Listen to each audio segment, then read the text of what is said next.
right, so yeah, this thing's gonna get it go. So I don't know if I can follow the dance routine. I don't know if I can do that. And I will tell you what I wrote down like maybe about 5 or 6 sentences, which can equate to about 25 minutes of me talking. But my intent is to talk for about 20 minutes. My understanding of waves, as we are thinking about it now, if you look at the program, it says I'm going to talk about empowering local youth, fostering resilience and leadership, and enhancing young people's career prospects. I'm not going to talk to you about recruiting Marines, which is what I do.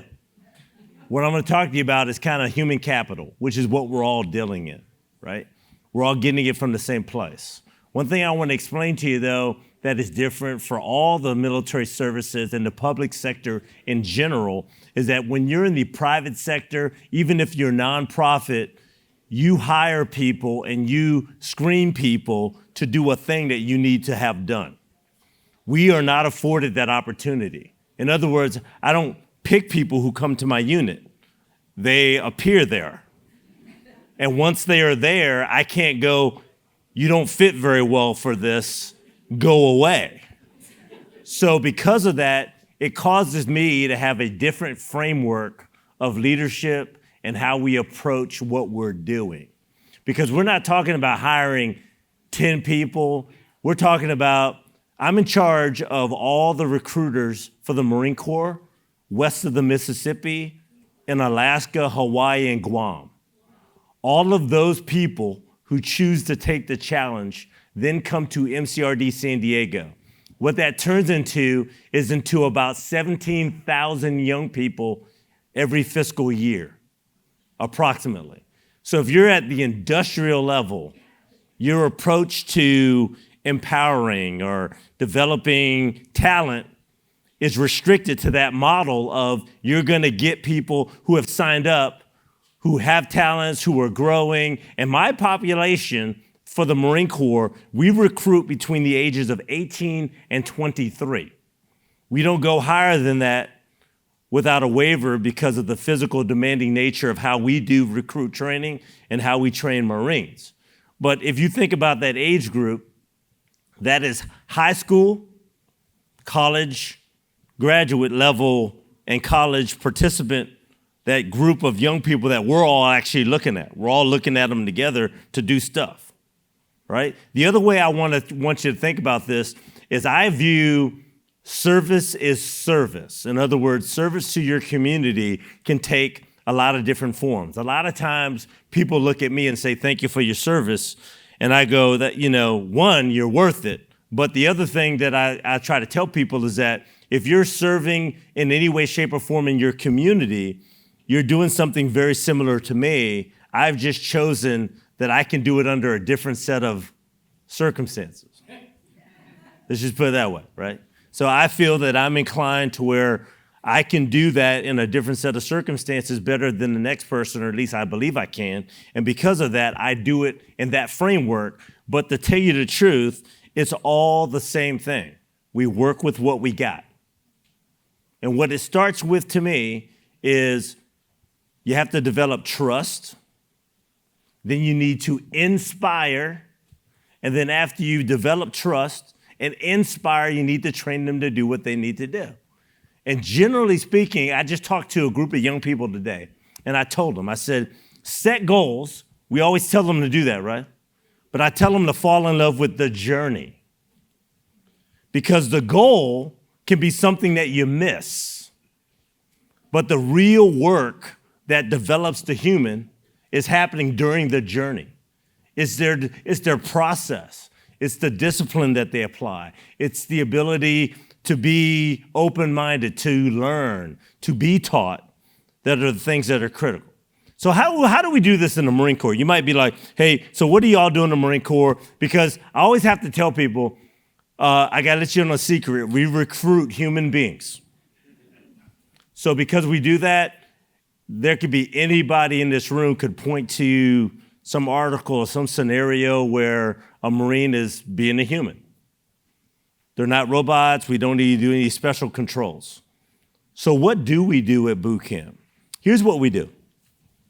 What we do is we take those who are willing to accept the challenge and we put them through a successive set of small challenges with positive leadership so that at the end they believe, in most cases unjustifiably so, that they can do something. Well, I mean, that's important, right? Okay? So if there's a building and people are shooting and I go run in there, I don't need people going, I don't know if I can do that. I need people going, yeah. And they run in. Now, how does that look at boot camp? Most people show up at boot camp and they're like, okay, we did initial training with them. We go, you're going to run 3 miles. They're like, I've never run 3 miles before. They run 3 miles. We make sure they're okay. They go, oh, wow, I guess I can. Then we make them get in the pool and we're like, hey, you're going to have to swim 50 meters. And they're like, wow, I don't know if I can do that. Then they do it. We train them to do it. Then after a while, we tell them to go on the confidence course. And we have this thing called the Stairway to Heaven, which is like a ladder structure that goes up about 30 feet into the air. The boards get further apart as you go higher.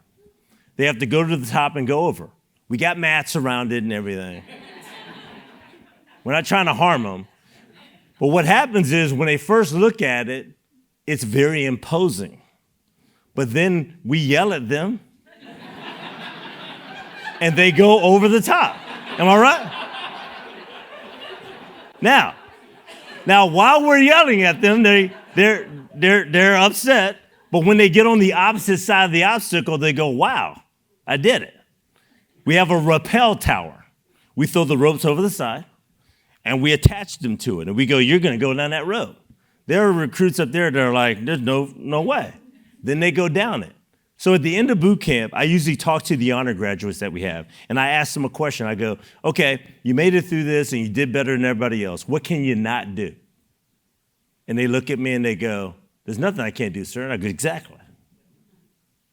That's what we're trying to make. That's the real secret sauce of the Marine Corps. When we're asked to do things in combat, on average, I am more concerned about what my Marine is going to try to do than that he won't do it. You know what I mean? Now, this is relevant as to what we're talking about because the application of this doesn't have to be an earth-shattering thing, but it is a process by which you're taking young people and you're figuring out how can we set them up with challenges in a controlled environment by which they can fail, but not fail to the point where they can't get back up. That's really all we're trying to do. Okay, at boot camp, we got drill instructors, we got all this motivation, we got a lot of stuff. But the application can be done in our local community. So part of this resilience thing, I came to a conclusion. I've seen it. Now, not only have I been in the Marine Corps I joined the Marine Corps 37 years ago as an enlisted Marine and went to boot camp. And I didn't think I was going to be here. I thought I was going to get out, use the GI Bill or whatever. My son joined in 2014, got out in 18, and he is on his own. Then he did go to college, and he did everything I told my mom I was going to do. But with all that being said, my experience also is not in just doing that. I've got 4 adult children. So what I've witnessed is that we think of resiliency as a whole bunch of stuff. I tell you what, the secret to resiliency is make young people good at something. Just make them good at something. Most people need to be good at something. At something.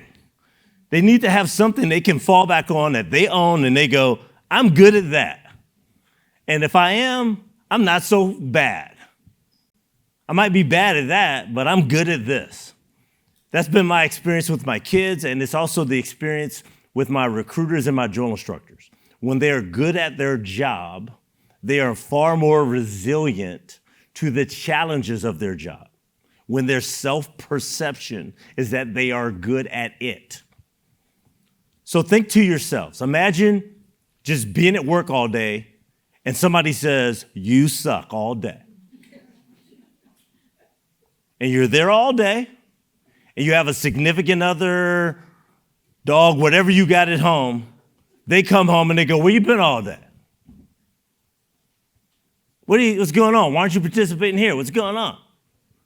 Because even your dogs do that, right? They get really agitated, like, hey, what are we doing? Where's it going? I've missed you all day. Let's go outside. What are you doing, right? And you're going, man. And so after a while, you're just like, man, what's going on? But if you're good at your job and you feel fulfilled, you feel like you've had purpose and you've made impact, you can kind of deal with some stuff.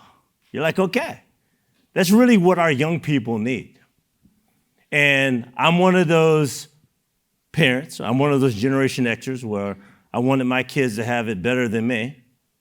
And so my initial instinct was to